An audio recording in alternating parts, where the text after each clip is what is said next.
नमस्कार मित्रांनो, जे के मराठी चॅनलमध्ये आपले स्वागत आहे. चला तर आपण आज 14 मार्च 2026 रोजीचे जेवढेही काही महत्त्वाचे चालू घडामोडीचे प्रश्न बनणार आहेत, ते आपण आज पाहणार आहोत. तर हे प्रश्न येणारी पोलीस भरती, सरळ सेवा भरती व इतर स्पर्धा परीक्षांसाठी अत्यंत महत्त्वाचे असणार आहेत. प्रश्न पहिला, 68व्या महाराष्ट्र केसरी 2025-26 कुस्ती स्पर्धेचे आयोजन कोणत्या ठिकाणी करण्यात आले आहे? बरोबर मित्रांनो, ऑप्शन बी पुणे या ठिकाणी करण्यात आले आहे.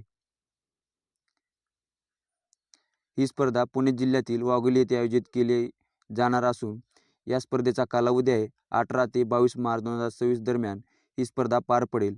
मुख्य आयोजक आहे. ही स्पर्धा महाराष्ट्र राज्य कुस्तीगीर संघाच्या मान्यतेने रामकृष्ण सातव पाटील यांच्या वतीने आयोजित करण्यात आली आहे. तर विजेत्याचे बक्षीस आहे. महाराष्ट्र केसरी विजेत्याला मुख्यमंत्री देवेंद्र फडणवीस यांच्या हस्ते मानाची चांदीची गदा आणि फॉर्च्युनर गाडी देऊन गौरवण्यात येणार आहे. प्रश्न दुसरा, इंडियन ऑर्किड फेस्टिवल 2026 सिक्कीम राज्यातील कोणत्या ठिकाणी आयोजित करण्यात आला होता? बरोबर मित्रांनो, ऑप्शन ए पाकंग या ठिकाणी इंडियन ऑर्किड फेस्टिवल 2026 हा आयोजित करण्यात आला होता. तर हा महोत्सव भारतीय कृषी संशोधन परिषद, राष्ट्रीय ऑर्किड संशोधन केंद्र द्वारे आयोजित करण्यात आला होता. तर आयोजनाचा कालावधी हा 7 ते 10 मार्च 2026 दरम्यान 4 दिवसीय महोत्सव पार पडला.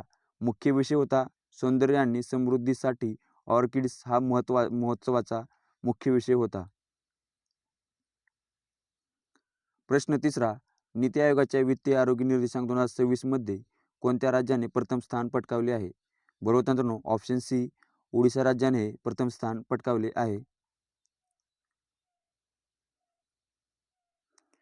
ओडिशा राज्याची स्थापना झाली आहे 1 नोव्हेंबर 1956. राजधानी भुवनेश्वर. मुख्यमंत्री आहेत मोहन चरण माझी. राज्यपाल आहेत हरिबाबू कंबपती. राज्यसभा सीट आहेत 10. लोकसभा सीट आहेत 21. तसेच विधानसभा सीट आहेत 147.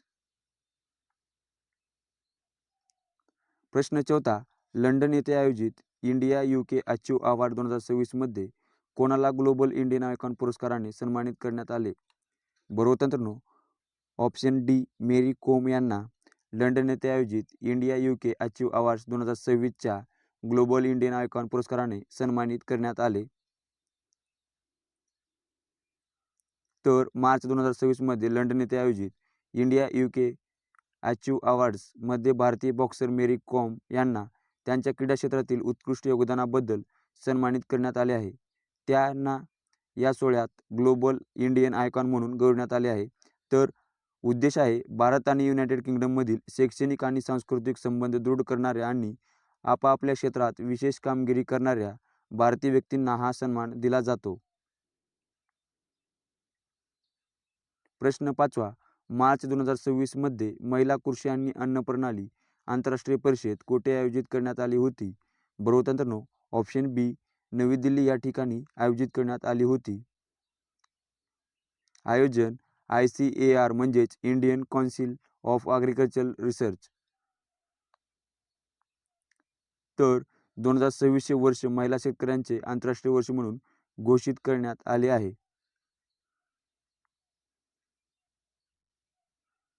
प्रश्न 6वा, 2026चा मेटा जीवन गौरव पुरस्कार कोणाला प्रदान करण्यात आला आहे?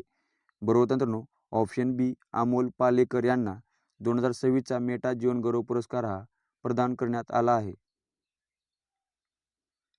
हा पुरस्कार भारतीय रंगभूमीवरील अतुलनीय योगदानासाठी दिला जातो. तर अमोल पालेकर यांचे योगदान, प्रायोगिक रंगभूमीवरील त्यांचे कार्य आणि सत्यदेव दुबे यांच्यासोबतची त्यांची कारकीर्द यासाठी त्यांना हा सन्मान मिळाला आहे. तर पुरस्कार सोहळा हा 21वा असून दिल्ली येथे आयोजित करण्यात आला होता. प्रश्न 7वा, मार्च 2026 मध्ये महाराष्ट्र विधानसभेत कोणत्या महत्त्वाचे विधेयक सादर करण्यात आले आहे, ज्यामध्ये फसवणूक आणि किंवा बळजबरीने होणाऱ्या धर्मांतरासाठी कडक शिक्षेची तरतूद आहे? बरोबर मित्रांनो, ऑप्शन बी धर्मस्वातंत्र्य विधेयक. तर हे विधेयक महाराष्ट्र उपमुख्यमंत्री गृहमंत्री देवेंद्र फडणवीस यांनी विधानसभेत मांडले आहे. उद्देश आहे प्रलोभन, बळजबरी, फसवणूक किंवा लग्नाचे आमिष दाखवून होणारे धर्मांतर रोखणे. या विधेयकाचा मुख्य उद्देश आहे. तर शिक्षेची तरतूद आहे या विधेयकामध्ये दोषी आढळल्यास 10 वर्षापर्यंत कारावास आणि 1 लाख रुपयापर्यंतची दंडाची तरतूद करण्यात आली आहे. तर धर्मांतर करू इच्छिणाऱ्या व्यक्तीला आणि धर्मांतर करणाऱ्या धर्मगुरूला सक्षम प्राधिकाऱ्याला 60 दिवस आधी लेखी नोटीस देणे बंधनकारक आहे. तर हे सर्व गुन्हे हे अजामीनपात्र आहेत. प्रश्न 8वा. भारतात कोणाला सर्वोच्च न्यायालयाने निष्क्रिय इच्छामरणाची परवानगी दिली आहे? बरोबर उत्तर मित्रांनो ऑप्शन डी हरीश राणा यांना. तर मित्रांनो तुम्हाला हा व्हिडिओ कसा वाटला?